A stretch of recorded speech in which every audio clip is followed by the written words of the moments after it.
तो यहाँ पर इसी मुद्दे पर बातचीत करने के लिए हमारे खास मेहमान हमारे साथ हैं। आपको बता दें कि राजेश सिंह है बीजेपी प्रवक्ता हमारे साथ हैं, अशोक यादव है सपा प्रवक्ता हमारे साथ है, प्रेम नारायण सिंह पाल है प्रवक्ता कांग्रेस, निरंजन पोद्दार है राजनीतिक विश्लेषक। ये सभी लोग हमारे साथ जुड़े हुए हैं। कि निरंजन पोद्दार जी, सेवा भाव नहीं है, ये सिर्फ एक रणनीति है। जब आप अपनी शैली, भाषा शैली और उसके साथ साथ जब आप कहते हैं कि जी मत कहिए, सिर्फ मोदी कहिए। देखिए प्रियंका जी, ऐसा है, हर आदमी का अपना अपना विचार है। जहाँ की रही भावना जैसी प्रभु मूर्ख देखी तुम तैसी। अगर मैं बात करूं, देखिए सीधी बात आपको बोलता हूँ, अभी जो विद्वान प्रवक्ता बोल रहे थे, ये इनका अपना विचार है, लेकिन वास्तविकता क्या है? वास्तविक धरातल की बात करें, वास्तविकता ये है प्रियंका जी कि एक ही खेल के एक ही नियम से अगर एक व्यक्ति जीते तो वो गलत, दूसरा व्यक्ति जीते तो वो सही। क्योंकि इस देश में तो 16% के अंदर भी प्रधानमंत्री देखा है, इस देश में तो 6% वोटों में प्रधानमंत्री देखा है, इस देश ने तो 1.5% वोटों के अंदर भी प्रधानमंत्री देखा है। आई.के. गुजराल को कितने परसेंट वोट मिले थे? उनको कितने परसेंट वोट मिले थे?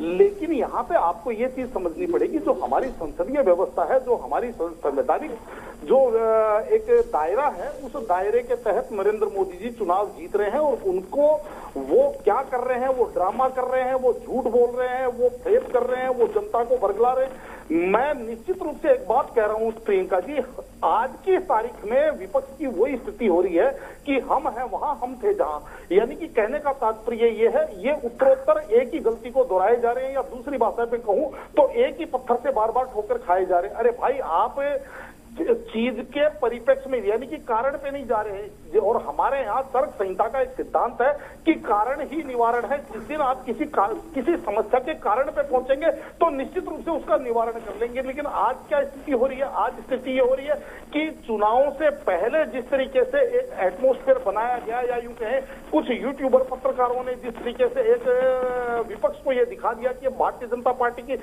लहर समाप्त है, उसके बाद में 3 राज्यों के जो चुनाव परिणाम आए, खासकर हिंदी बेल्ट की बात करो, और बार बार जो तेलंगाना की बात कही जाती है प्रियंका जी, आपको ये भी समझना पड़ेगा कि तेलंगाना में भारतीय जनता पार्टी का पहले से कोई जनाधार नहीं था।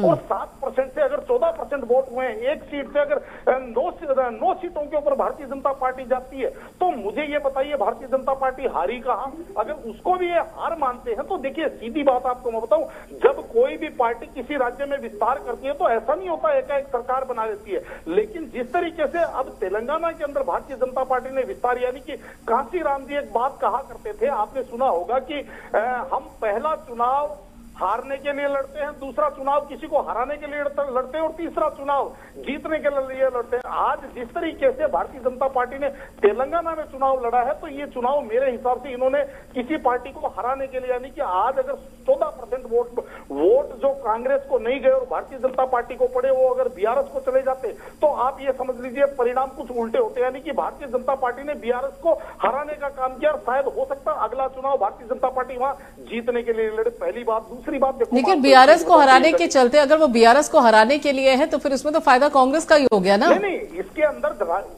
अंदर प्रियंका जी होता क्या है, आप देखिए, ये हमारा अपना एक विज्ञान है, या हम अपना एक विश्लेषण है। बाकी जो राजनीतिक पार्टियां होती हैं उनका धर्म होता है अपना विस्तार करना, अपने आप को स्थापित करना किसी भी राज्य में। और भारतीय जनता पार्टी ऐसा नहीं है क्योंकि बीआरएस को हराने के लिए वहां पे गई, भारतीय जनता पार्टी अपना विस्तार करने के लिए गई थी। अब दूसरी बात आपको एक चीज और बताता हूं प्रियंका जी, अगर नरेंद्र मोदी जी जनता के साथ कनेक्ट कर रहे हैं, और अगर मान लीजिए कोई दूसरा विपक्ष का नेता उस दौड़ में समकक्ष नहीं है, तो आपको इसके बारे में आपको मेरे हिसाब से सोचना चाहिए, ना कि केवल खाली एक उंगल। आपका दृष्टिकोण हो सकता है, आप आधा गिलास खाली भी समझ सकते हैं, आप आधा गिलास भरा भी समझ सकते हैं। देखिए प्रियंका जी, मैं बड़ी ही जिम्मेदारी के साथ आज एक चीज कहना चाहूंगा। हो सकता है ये जो विपक्ष के विद्वान प्रवक्ता मेरे ऊपर कुछ भी व्यक्तिगत लांछन भी लगा सकते हैं, टिप्पणी भी कर सकते हैं, लेकिन जितना मैं समझ रहा हूं, आज जिस तरीके से नरेंद्र मोदी जी, हम लोग हंसी उड़ाते हैं, विपक्ष,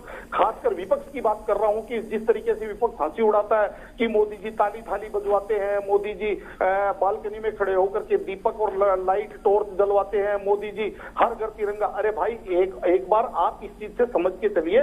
और अगर किसी को इस चीज के अंदर ऐसा लगता है कि भाई मैं अगर बकवास कर रहा हूं तो एक बार आप अपने जो सर्वमान्य नेता है अपनी अपनी पार्टी के नेताओं से एक बार घोषणा करवा के देखिए कि भाई आप भी उनको बोलिए कि बालकनी में खड़े होकर के तोड़ तोड़ दिए जलाइए, पता चलेगा कितनी जनता आपसे कनेक्ट है।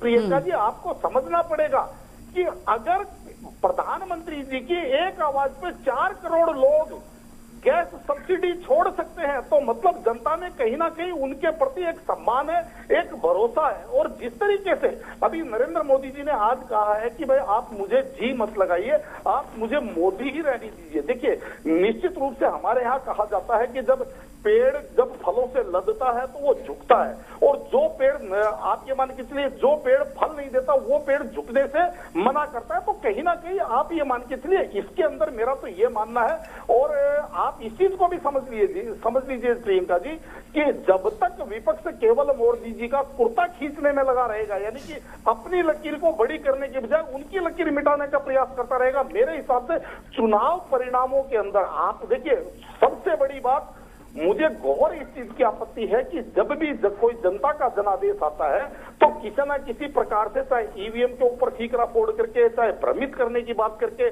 चाहे कि ये कहते हैं कि भाई आपने जनता को बेवकूफ बना दिया। मेरा मानना ये है कि जनता इस देश की मालिक है, मालिक कोई विपक्षी या कोई पक्ष या कोई नेता मालिक नहीं है, और जनता ने जो जनादेश दिया वो सिरोधार्य होना चाहिए। और जनता के जनादेश के ऊपर अगर किसी भी प्रकार की ऐरी गहरी टिप्पणी होती है तो मेरा ये मानना है कि वो जनता के जनादेश का अपमान है, और ये मेरे हिसाब से लोकतंत्र के अंदर सबसे निंदनीय और सबसे आपत्तिजनक स्थिति है। ठीक है, चलिए आपकी बात आ गई, बता रहा हूँ। ठीक है, निरंजन पोद्दार जी।